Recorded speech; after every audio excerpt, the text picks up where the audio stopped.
दोस्तों, जब हमने रूस के यूक्रेन पर हमले की बात सुनी थी तो सभी को लगा था कि शायद हफ्ते भर में रूस कीव पर कब्जा कर लेगा और ये जंग रूस की जीत के साथ खत्म हो जाएगी।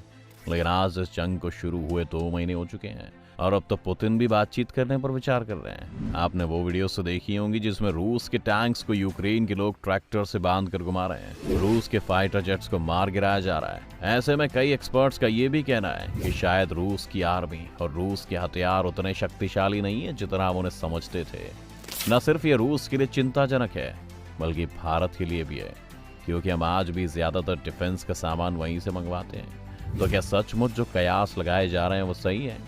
और आखिर क्यों रूस इस तरह से यूक्रेन के सामने घुटने टेकते नजर आ रहा है, जानेंगे हम आज की इस वीडियो में। तो अंत तक बने रहिएगा हमारे साथ। लेकिन वीडियो शुरू होने से पहले अगर आप चैनल पर नए हैं या आपने अभी तक चैनल को सब्सक्राइब नहीं किया है तो चैनल को सब्सक्राइब करना और बेल आइकन दबाना ना भूलें।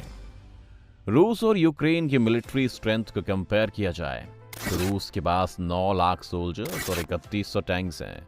इसके अलावा उनके पास 1172 फाइटर जेट्स का जखीरा भी है, जो उनके 7000 करोड़ डॉलर के डिफेंस बजट के साथ उन्हें यूक्रेन से 4 गुना ज्यादा शक्तिशाली बना देता है। लेकिन रूस की हालत इस वक्त वैसी ही है जैसे 2020 की T20 वर्ल्ड कप में भारतीय टीम की थी। रूस इस वक्त एक कागज का शेर है, चाहे उनके पास विराट कोहली की तरह वैलेरी गेरासिमोव नाम का एक रेस्पेक्टेड मिलिट्री रॉक स्टार ही उनके लीडर के तौर पर क्यों ना हो। रूस इस वक्त तक यूक्रेन में अपने 20,000 से ज्यादा सिपाही गंवा चुका है और अमेरिका की 20 साल से चली अफगानिस्तान की जंग से भी ये ज्यादा है। इसकी कई वजह हैं जिनमें से कुछ हम आज देखने वाले हैं। रूस की इस हालत की पहली वजह है उनके ट्रूप्स का अच्छे से ट्रेन ना होना।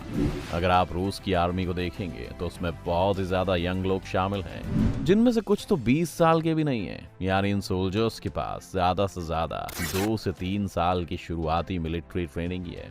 अब ऐसा क्यों है? क्यों रूस के पास सोल्जर्स की कमी है?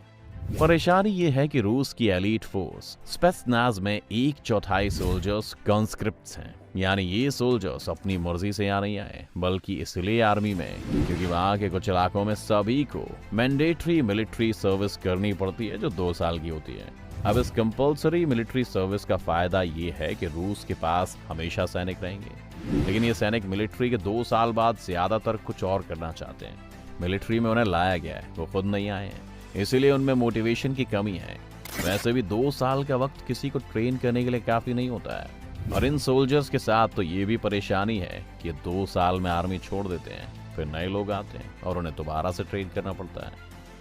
आज की मॉडर्न वॉरफेयर सोल्जर्स की स्ट्रेंथ से ज्यादा उनकी स्किल्स पर रिलाई करती है, लेकिन ये सोल्जर्स 21वीं सदी की किसी जंग में लड़ने के काबिल ही नहीं है। इसीलिए बहुत से देशों ने कंपल्सरी मिलिट्री सर्विस को अपने यहाँ से हटा दिया है। 2008 से रूस ने भी इस ओर पहल शुरू कर दी थी, लेकिन अभी तक इसे पूरी तरह से इम्प्लीमेंट नहीं किया गया है, जिसका एक और नुकसान हमारे सामने है कि इन सोल्जर्स को ट्रेन करने के लिए रूस के पास सार्जेंट्स भी नहीं है।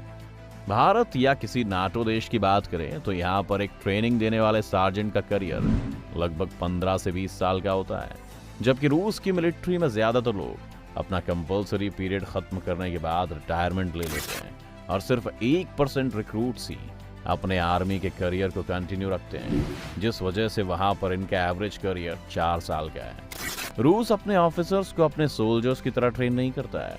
वहां पर भारत की तरह एक अलग एंट्री सिस्टम है और वहां पर ये सब परेशानियां नहीं है। लेकिन इससे होता ये है कि रूस के पास ऑफिसर्स तो बहुत अच्छे हैं, लेकिन वो सिपाही ही नहीं है जो उनके ऑर्डर्स को एग्जीक्यूट कर पाए। इसके अलावा नाटो देश के फाइटर पायलट्स को जंग के लिए तैयार तभी माना जाता है जब उनके पास 200 घंटे का फ्लाइंग एक्सपीरियंस हो, लेकिन रूस में सिर्फ 100 घंटे का फ्लाइंग एक्सपीरियंस ही काफी है। अब आप ही सोचिए कि कैसे एक सेना जंग में सरवाइव करेगी जब उसके पास ना ही अच्छी ट्रेनिंग है और ना ही एक्सपीरियंस। रशियन आर्मी में लोगों के ना रुकने की एक वजह वहां का एनवायरनमेंट भी है। 2006 में लगभग 40% पीस टाइम सोल्जर्स ने वहां के टॉक्सिक कल्चर से परेशान होकर सुसाइड कर लिया था, जिस वजह से भी सोल्जर्स आर्मी में करियर नहीं बनाना चाहते। आपको याद होगा कि हमने कहा था रशियन आर्मी में 9 लाख सोल्जर्स हैं, लेकिन क्या आप जानना चाहते हैं इनमें से लगभग 3.6 लाख सोल्जर्स रॉसग्वार्डिया का हिस्सा हैं, जो कि एक तरह का नेशनल गार्ड है। हर तानाशाह की तरह पुतिन को भी अपनी मिलिट्री से खतरा है, जिस वजह से उसने अपनी एक पैरेलल मिलिट्री खड़ी की हुई है। रॉसग्वार्डिया के सोल्जर्स वहां की डिफेंस मिनिस्ट्री को नहीं बल्कि पुतिन को पर्सनली रिपोर्ट करते हैं। ये सोल्जर्स पूरी तरह से जंग के लिए तैयार नहीं किए जाते। ये एक तरह की एलीट पुलिस फोर्स है, लेकिन जंग की सिचुएशन में इन्हें भी यूक्रेन में उतारा जा रहा है, जिस वजह से सारी परेशानियां खड़ी हो गई हैं। ये देश के आंतरिक मसलों को सुलझाने में तो सक्षम है, लेकिन इन्हें प्रोफेशनल वॉरफेयर का कोई एक्सपीरियंस नहीं है, और इनमें से कई सोल्जर्स ने तो जंग में उतरने से ही मना कर दिया है, जिस वजह से उन्हें सस्पेंड कर दिया गया है। इन सब की वजह से हम ये भी मान सकते हैं कि एक्चुअली जो सोल्जर्स मैदान में हैं, उन्हें रशियन मिलिट्री जनरल्स नहीं बल्कि पुतिन ऑर्डर्स दे रहे हैं, और पुतिन को खुद जंग का कोई एक्सपीरियंस नहीं है। पुतिन एक जासूस थे।